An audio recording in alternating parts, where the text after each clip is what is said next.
Buenas noches, bienvenidos a Serenity Markets, les habla Juan Esteve en este lunes 14 de febrero del año 2022. Son las 21:22 minutos y antes de nada me gustaría daros las gracias por la buena aceptación que tuvo el vídeo que grabé al cierre el viernes y por todos esos comentarios positivos que habéis puesto, así que daros las gracias, de verdad, eso no me esperaba que tuviera tanta repercusión, así que muchísimas gracias a todos. También os digo lo que os comenté el viernes, voy a intentar hacer la grabación todas las noches al cierre, lógicamente cuando haya algún evento importante y haya alguna sesión importante, no dudéis que voy a estar ahí, pero habrá algún día que no voy a poder realizar grabación, porque tengo que hacer también conciliación familiar y lógicamente pues también habrá días, como digo, que no voy a poder hacerlo. Bueno, antes de nada vamos a ver los mercados y hoy es una sesión en la que volvemos a estar lidiando con dos preocupaciones principales. Por una parte, qué vamos a ver de la Fed y por otra, qué vamos a ver de Rusia con Ucrania. Bien. Lógicamente, como ya estáis viendo, y ahora lo vamos a analizar en los gráficos, estamos en un mercado en el que está afectando muchísimo los movimientos del mercado las noticias que están viniendo de la tensión geopolítica. Por cierto, he solucionado también el tema del micrófono, como os podéis dar cuenta. Perdón por el carraspeo del viernes, pero tenía los auriculares y me rascaban con la chaqueta y he cambiado ya el micro. Bien, entonces como os digo, está afectando muchísimo la evolución del mercado, las noticias están afectando muy directamente a conforme va evolucionando el mercado. Mirad, fijaros que entre Rusia y Ucrania hemos tenido diferentes noticias. Hemos tenido noticias esta mañana en la que decían de Ucrania que iban a dar concesiones a Rusia, el mercado se ha estabilizado un poco. Luego esta tarde, sobre las 8, hará una hora y media más o menos, han salido varias noticias impactantes que decían que Estados Unidos iba a reubicar la embajada que tenía la iba a reubicar al oeste de Ucrania.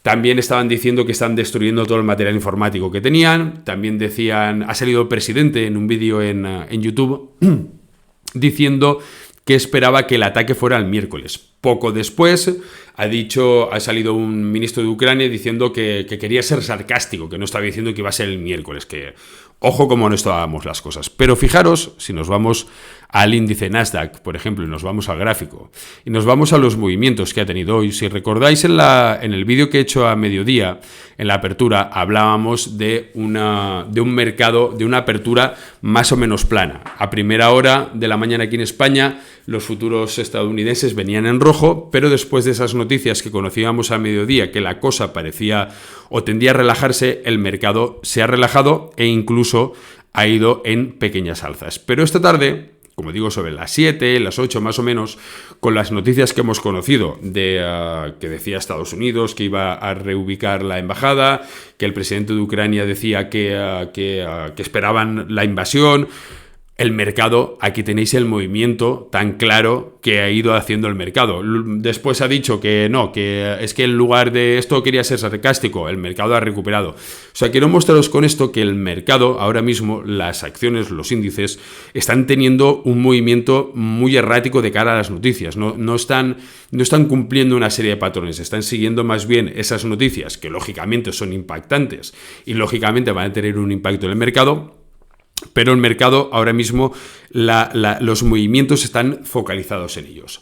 Ya que estamos en el Nasdaq, ahora volvemos a los índices y os comento un par de cosas también de la Fed y volveremos a mirar los gráficos de los índices.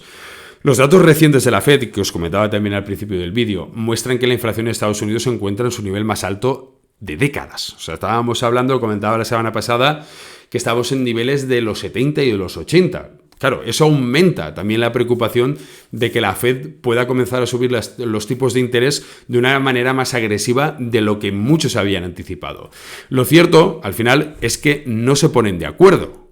Quiero decir, hay gobernadores de la Fed que abogan por una política más restrictiva, ¿no? Por ser muchísimo más agresivos. Hay otros que abogan también por esperar, marcar los tiempos, como decía esta mañana en el vídeo del mediodía. Pero claro, esa incertidumbre que se genera en el mercado por parte de la Fed y por parte de lo que pueda ocurrir con Rusia y con Ucrania, está afectando de una manera muy, muy importante a los mercados. Y ese impacto que estamos viendo, pues lógicamente es lo que estamos también viendo en esa estabilidad y lo que estamos viendo en los índices. Bien. Ahora sí, si nos vamos a los índices, si nos vamos al Nasdaq, podemos ver cómo esas líneas de soporte y resistencia que también llevamos comentando desde el viernes, el cierre, parece que continúan siendo ahora mismo las referencias, aunque quizá deberíamos de centrar o ajustar un poquito más esos gráficos. Lo cierto es que no tenemos una referencia clara en ninguna de las dos partes. Quizá, apurando, podríamos buscar un soporte en los 14.112, que como vemos, esta vela de las 8 ha hecho aquí un amago para poder tener un soporte, pero al final no hay una dirección clara. Quizá los puntos de referencia más claros que vemos como resistencia, los 14.470, también sería una buena señal si cruzara esa media móvil de las 20 sesiones, y como soporte tenemos el soporte de los 14.000 redondos. Acordaros lo que os he dicho o lo que he comentado siempre en vídeos anteriores. Los números redondos son para mí muy importantes a la hora de marcar tanto soportes como resistencias. Aquí podríamos tener un cruce de un soporte en los 14.000, un soporte horizontal y un soporte oblicuo. Lo bien cierto es que ahora mismo no veo una referencia clara, exceptuando, como digo, ese soporte y esta resistencia que hemos marcado. Si nos vamos al SP500, el SP500 ahora tenemos con caídas de un 0,49. El Nasdaq es el índice de los grandes índices estadounidenses, el que mejor está aguantando. Pero si nos vamos al SP500, ampliamos el gráfico. Aquí lo único que me da quizá un poquito de o que no me gusta es precisamente este soporte que también tenemos lejano, 4.300. Es un soporte que tenemos muy lejos, muy lejos de esos valores que estamos cotizando ahora, de los 4.393. Aquí tendría lo mismo, tendríamos una resistencia cercana a los 4.417, una resistencia que hemos visto que hoy ha intentado atacar, pero no ha sido capaz de superar. Con lo cual, aquí tendremos un punto de referencia bastante claro en caso de una subida y en caso de una recuperación.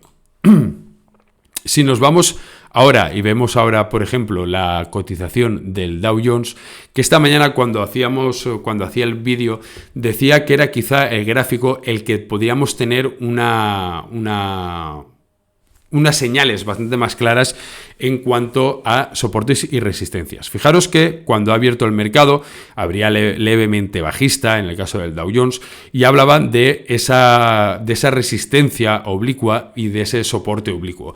Fijaros que durante la sesión de hoy, durante la cotización de hoy, los ha respetado bastante, tanto ese soporte oblicuo con esas velas de las 4:30 y esas velas de las 5, no ha llegado a una resistencia clara o no ha llegado a atacarla claramente, pero sí que hemos visto ahí un pequeño amago en estas dos velas también de las 6:30 y de las 7. Pero vuelvo a incidir en lo mismo. Fijaros cómo las noticias son las que están marcando la evolución de los índices. Ahora mismo, lógicamente, esas líneas oblicuas, tanto resistencia como soporte, van a tender a alejarse y quizá la resistencia que más pudiera funcionar estaría cerca de los 34.700, porque volvemos a tener otro cruce de esas dos resistencias, resistencia horizontal y resistencia oblicua, que pudiera atacarlo quizá mañana si el mercado no tiene un gap esta noche al cierre, porque si tenemos alguna noticia que ahora mismo no podemos esperar. Pero también vemos ese descenso que hemos tenido en sesiones desde finales del mes de enero hasta ahora en los volúmenes, precisamente por lo que os comentaba. Ahora mismo estamos inmersos en una volatilidad muy grande, en una indecisión del mercado, y esa indecisión, esas noticias que vienen o que dejan de venir, al final crean esa sensación de no saber hacia dónde dirigirse, de ese temor de los mercados. Y ese temor al final se convierte en volatilidad. Y esa volatilidad es la que estamos viendo ahora mismo reflejada en los mercados. Por otra parte, en las materias primas tenemos el petróleo máximo de 7 años. Fijaros que el mercado de petróleo le ha ocurrido exactamente lo mismo que estábamos comentando con las acciones, pero a la inversa.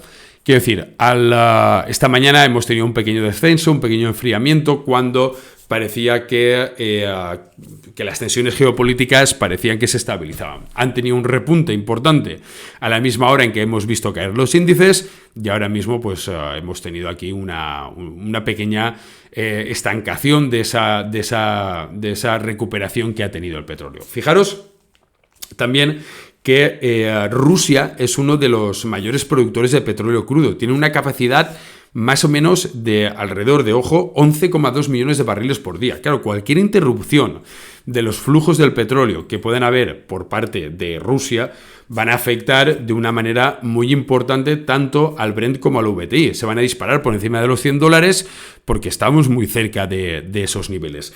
Recordad también que comentaba hace una semana, la semana pasada o la anterior, cómo esos precios iban a acercarse mucho a los $100, estamos en 95, y incluso se hablaba, diferentes casas de análisis, comentaba también la semana pasada, que si existe ese enfrentamiento, el precio del barril podría dispararse por encima de los $120. Lo que está claro es que, como os decía, cualquier interrupción que haya va a aumentar muchísimo los precios. ¿Por qué? Por una parte, porque Rusia es un gran exportador de petróleo, y por otra parte, porque tengamos en cuenta que ahora mismo la demanda del petróleo está creciendo también muchísimo a medida que las economías se están recuperando de la pandemia. Con lo cual nos encontramos en una situación en un punto clave que puede influir de una manera muy clara en el aumento de los precios del petróleo. Fijaros también, si nos vamos al gráfico, cómo esta resistencia oblicua nos puede marcar muy bien o muy claramente el precio a corto plazo. Como digo, estamos en 95, cerca de 96. Mira, sí, hemos llegado incluso al máximo de 96,78, que es la punta de la vela que vemos aquí, y podríamos tener aquí una referencia muy clara del precio al que el petróleo podría llegar a corto plazo si no vemos movimientos geopolíticos que aupen más esos precios. Bien, si vamos, mirad, fijaros, hay un artículo aquí en Serenity Markets que habla, a relación de lo que habla de las tensiones geopolíticas, que habla también de cómo afectan los conflictos a las bolsas a medio plazo. Está claro que de una manera corta afectan de una manera muy intensa, pero si nos fijamos, a ver dónde está, aquí, mira. Los alborotos anteriores de eventos geopolíticos han sido comparativamente fugaces. Mostró la investigación de CFRA.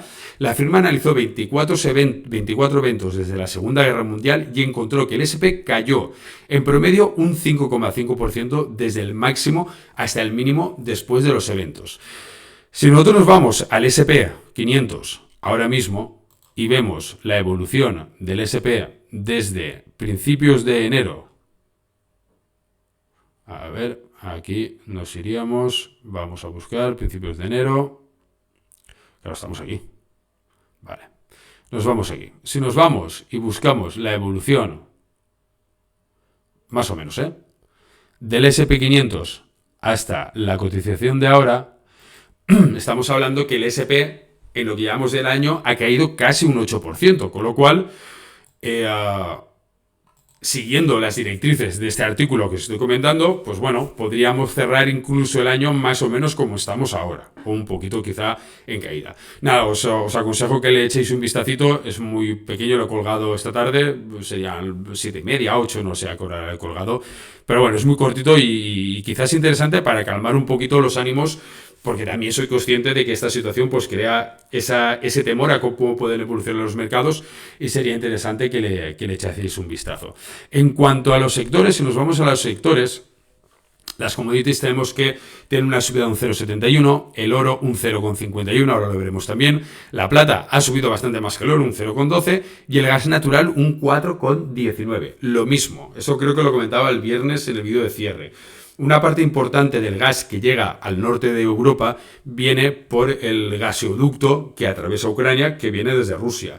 Claro, nosotros aquí en España lo tenemos diferente, porque nosotros el petróleo que consumimos viene de Argelia, no viene de Rusia y de Ucrania, pero lógicamente también va a afectar de una manera muy notable, si eso ocurre, hay una interrupción de suministros, a los precios del gas natural. Vale, otra cosa que quería comentaros es el precio del oro. Fijaros que si nos vamos al oro, aquí lo tenemos, continúa esa escalada. Hablábamos hace tiempo del rango de los 1800, más o menos a principios de febrero. Si recordáis los que vais viendo los vídeos que grababa a mediodía, siempre hablaba de ese rango de los 1800 que era importante.